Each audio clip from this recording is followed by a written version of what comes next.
మారుపేరు డిపెండెంట్ వారసులు మాట్లాడుతూ ఏళ్లు గడుస్తున్నా మేము నిజమైన వారసులమైనా కూడా ఉద్యోగాలు ఇచ్చుటకు సింగరేణి యాజమాన్యం తాత్సర్యం చేస్తుంది. రాష్ట్ర ప్రభుత్వం ప్రస్తుతం ముఖ్యమంత్రి ఎన్నికలకు ముందు సింగరేణిలో మారుపేరు ఉద్యోగుల సమస్యలపై అధికారులలోకి వచ్చిన వెంటనే పరిష్కరిస్తామని హామీ ఇచ్చింది. గతంలో ఏటీయూసీ, ఐఎన్టీయూసీ నాయకులు కూడా రాష్ట్ర ప్రభుత్వం దృష్టికి తీసుకెళ్లినప్పుడు పరిష్కరిస్తానని సానుకూలంగా చెప్పిన సందర్భాలు ఎన్నో ఉన్నాయి. గతంలో మారుపేరు వాసులమైన మేము డిప్యూటీ సీఎం గారిని కలిశాం. మంత్రి దుద్దిల శ్రీధర్ బాబును కలిశాం. ఎమ్మెల్యే మక్కాన్ సింగ్ గారిని, ఎమ్మెల్యే కూనంనేని సాంబశివరావు కూడా కలిశాం. ఎంతమందిని కలిసినా మా సమస్య గురించి వివరించినా ప్రతి ఒక్కరు సానుకూలంగానే స్పందిస్తున్నారు. కానీ ఏ ఒక్కరు త్వరితగతిన సమస్యను పరిష్కరించి మా జీవితాల్లో వెలుగు నింపాలని చూడటం లేదని ఆరోపించారు.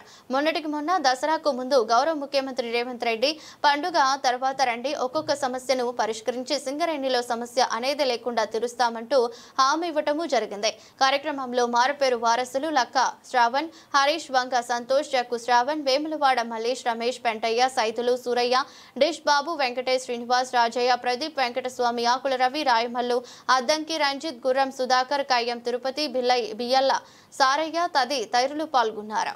గెజిట్ తీసుకొచ్చుకోమన్నారు. గెజిట్ కూడా తీసుకొచ్చుకొని మీ టేబుల్ల మీద పెడితే ఈ రోజు గెజిట్ కూడా దీనికి పనిచేయదు, అడ్వకేట్ లీగలే రావాలనేసి అంటున్నారు.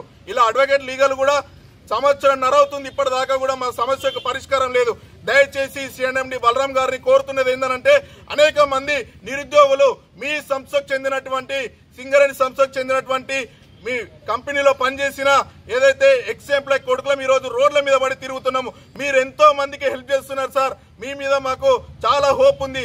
ఈ రోజు ఎవరికైనా ఏమన్నా అయితే వాళ్ళ ఇళ్లలో పోయి మీరు మాట్లాడుతున్నారు. మరి మా ఇళ్లకి ఎందుకు వచ్చి మాట్లాడతలేరు సార్? మొన్న మీరు ఒక ఫోన్ కాల్ అని చెప్పేసి పెట్టినారు. దానికి కూడా మేము చెప్తే అక్కడ కూడా మీరు దానికి మేము పరిష్కరిస్తామని చెప్పినటువంటిది అయితే ఎక్కడ ఏం లేదు సార్. కేవలం మీరు దానికి కూడా సమాధానం ఇచ్చింది ఏంటంటే అడ్వకేట్ లీగల్ ద్వారా మేము మాట్లాడతాం, చేస్తామన్నారు సార్. ఎక్కడ జరుగుతుందని సార్ మా సమస్య పరిష్కారం? దయచేసి సార్ ఈరోజు సిఎండి బలరాం గారిని కోరుతున్నది ఏంటంటే మా సమస్యను జర పట్టించుకొని ఇంతమంది జీవితాలను న్యాయం చేయాలని చెప్పేసి మిమ్మల్ని కోరుతున్నాం సార్.